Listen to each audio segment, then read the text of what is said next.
Hello everyone. आज की इस वीडियो में हम class 10th geography resources and development chapter start करने वाले हैं। ये मेरे नोट्स हैं and I am sharing it to you. Okay, so first thing कि रिसोर्स क्या होते हैं।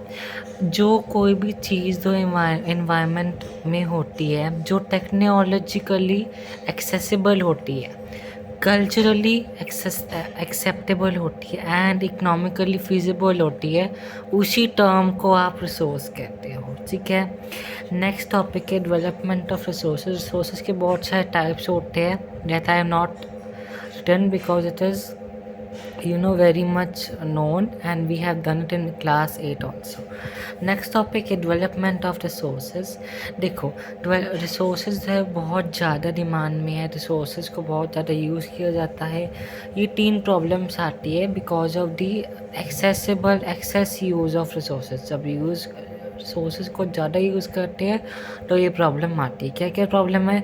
डिप्लीशन ऑफ रिसोर्सेज डिप्लीट हो जाते हैं, एनवायरनमेंट में डैमेज होता है, लैंड डिग्रेडेशन की प्रॉब्लम आती है, ग्लोबल वार्मिंग होती है, हीट रिलीज होती है, ओजोन लेयर डिप्लीट हो जाती है। रिसोर्सेज मतलब कुछ ही लोगों के हाथ में रहते हैं, क्योंकि पुअर लोगों के पास नहीं है, रिच लोगों के पास है, तो ये डिवीज़न कर देती है। अगर हम रिसोर्स को अच्छे से यूज़ नहीं करेंगे इन लिमिटेड मैनर, तो ये प्रॉब्लम आएंगी और डिवीज़न, सोसाइटी में डिवीज़न नाम की चीज़ होगी between poor and rich people, जो अभी भी है इन इंडिया। सस्टेनेबल डेवलपमेंट एक टर्म है जो बताते हैं यूटिलाइजिंग, हमें समझाते हैं कि हमें यूटिलाइज करना चाहिए रिसोर्सेज इन सच अ वे कि इन्वायरमेंट में कोई डैमेज ना हो, प्रेजेंट के रिसोर्सेज है वो लिमिटेड यूज़ हो, ताकि कॉम्प्रोमाइजेशन, ताकि फ्यूचर जनरेशन में कोई प्रॉब्लम का सामना ना हो। 2 चीज़ें आती है जो सस्टेनेबल डेवलपमेंट पर बेस्ड है। ये 2 चीज़ें हैं, रियो डे जनरेओ जो ब्राज़ील में है, हुई थी conference, and the agenda 21। So this information is given in the book itself. सो ये जो समिट है ये 1992 में हुई थी। जून 1992 में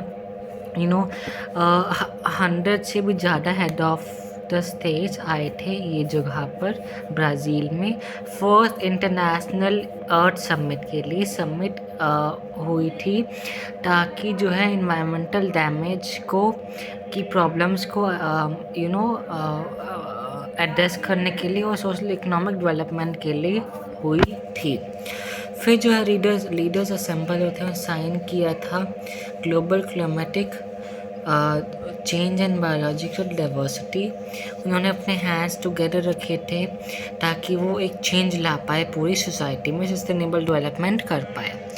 और जो है इसी समिट ने फर्दर एजेंडा 21 को अडॉप्ट किया था for the sustainable development for 21st century. अब एजेंडा 21 आखिर में है क्या चीज़? एक डिक्लेरेशन है जो वर्ल्ड लीडर्स के द्वारा 1992 में साइन हुई थी at United Nation conference on environmental and development, जो हुई थी इस जगह पर ब्राज़ील में, रियो डे जनरेओ में। ये एम्स करते ताकि सस्टेनेबल डेवलपमेंट हो एट ग्लोबल लेवल और एनवायरमेंटल डैमेज ना हो, पॉवर्टी कम हो, डिजीज़ ना हो, future needs and shared responsibilities.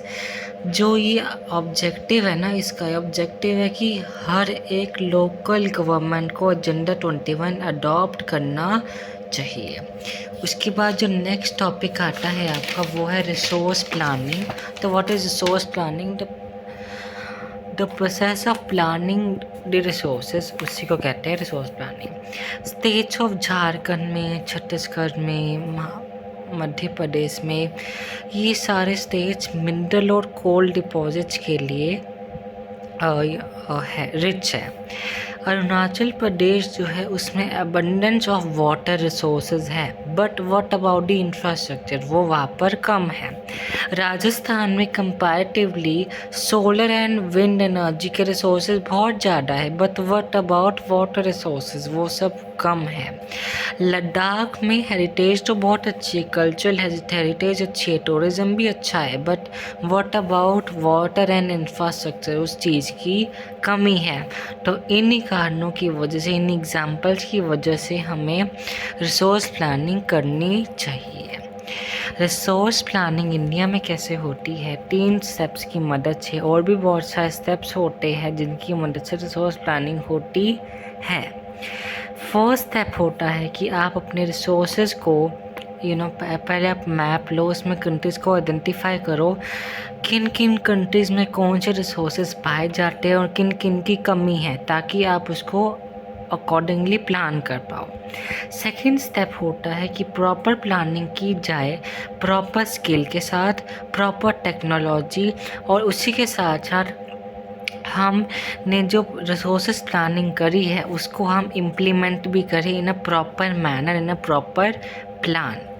Next step आता है कि आप अपनी जो चीज़ें हैं, आपने जो स्टेप 1, 2 में करी है, उसको कंपेयर करो with the overall national development goals.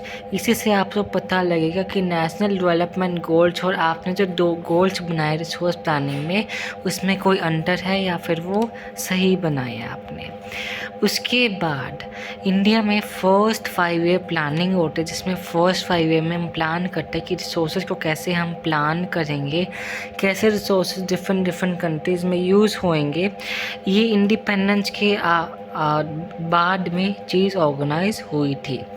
Availability of resources बहुत ज़्यादा नेसेसरी होती है एक कंट्री में, एक पार्ट ऑफ कंट्री में, ताकि रिसोर्सेज दूसरे लोगों को डिफरेंट पार्ट्स ऑफ सोसाइटी में मिल पाए। Conservation of resources is very necessary. और गांधी जी ने एक फेमस कोट कहा है कि लोगों की नीड्स के लिए तो बहुत कुछ है, बट लोगों की ग्रीड के लिए कुछ भी नहीं है। तो हम लोग इतने सेल्फिश हैं, हमें सेल्फिश नहीं बनना, और हमें जो है सस्टेनेबल डेवलपमेंट चीज़ को अपनाना है और अपनी कंट्री को डेवलप करना है। फिर आपकी कुछ चीज़ें आती, कुछ टर्म्स, कुछ डेट्स है जो बहुत इम्पोर्टेंट है for board point of view. 1968 में क्लब ऑफ रोम ने एडवोकेट किया था resource conservation for the first time. Means जो कंजर्वेशन ऑफ रिसोर्सेज है वो क्लब ऑफ रोम ने सबसे पहले एडवोकेट किया था। 1974 में जो है गांधीयन ये जो गांधीयन फिलॉसफी स्कूमैकर के द्वारा स्मॉल इज़ ब्यूटीफुल की बुक में लिखी गई थी। उसके बाद एक और कंट्रीब्यूशन थी जो ब्रूटेंडल कम्युनिकेशन रिपोर्ट के द्वारा 1987 में बनी थी। वो थी आपकी ये book Our Common Future. So next फिर लास्ट में 1992 में ये कंट्रीब्यूशन बनी थी इन इंटरनेशनल अर्थ समिट, जो ये रियो डे जनेरियो ब्राज़ील में थी। सो नेक्स्ट टॉपिक है हमारा land resources. So land is a very precious resource, very important. तो हमें लैंड कंट्री से कंट्री डिफ़र करता है। अब आप ये देख सकते हो, इसमें 43% प्लेन एरिया में 43% लैंड है, और वेरस माउंटेन में 30% है, प्लेटूज में 27% है।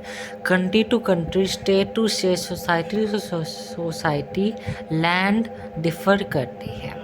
लैंड यूटिलाइजेशन जो है बहुत इम्पॉर्टेंट है, उसमें ये 5 स्टेप्स आते हैं। देखो, फॉरेस्ट में हम लैंड को यूटिलाइज़ करते हैं, फॉरेस्ट लगाते हैं, लैंड पर ही लगाते, तो वो लैंड यूटिलाइजेशन ही तो कर रहे हैं। जो लैंड कल्टीवेशन के लिए यूज़ नहीं है, जैसे कि बैरन लैंड, वेस्ट लैंड, उनको हम नॉन एग्रीकल्चर एक्टिविटीज़ के लिए यूज़ करते हैं। रोड बनाने के लिए, फैक्ट्रीज़ बनाने के लिए, इंडस्ट्रीज़ बनाने के लिए, स्कूल्स बनाने के लिए, एक्सेट्रा चीज़ों में लैंड का यूज़ होता है। थर्ड चीज़ आती है अनकल्टिवेबल लैंड, यानी कि जो लैंड पहले तो कल्टीवेबल था, पहले कल्टीवेट करते थे उसमें, बट अब एट प्रेजेंट हम उसमें कोई कल्टीवेशन नहीं कर रहे।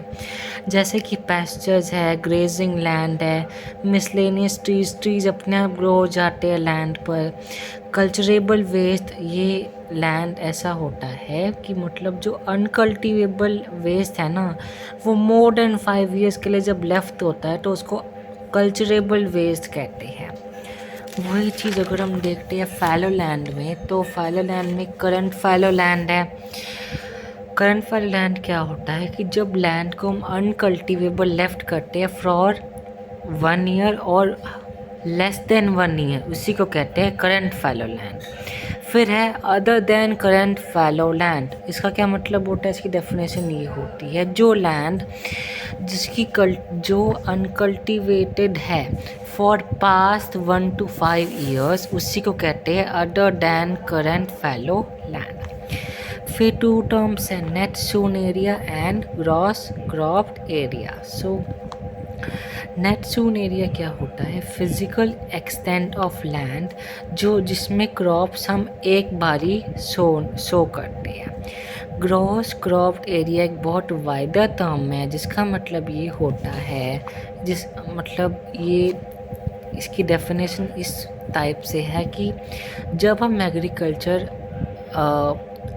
1 ईयर से ज़्यादा करते हैं प्लस नेट सोन एरिया, इसका जो सम होता है ना, इसको आप ग्रॉस क्रॉप्ड एरिया कहते हो। यानी कि जब हम एग्रीकल्चर एक से ज़्यादा ईयर में करते हैं प्लस एग्रीकल्चर जो एक ईयर में हो रहा है उसको हम कहते हैं gross cropped area. Next topic है हमारा land use pattern in India. अब जो ये टॉपिक है ना, इसको हम नेक्स्ट वीडियो में कवर करेंगे। सो अगर आपको वीडियो पसंद आए तो आप इस वीडियो पर लाइक शेयर और सब्सक्राइब कर देना and please comment on my video. Thank you so much everyone.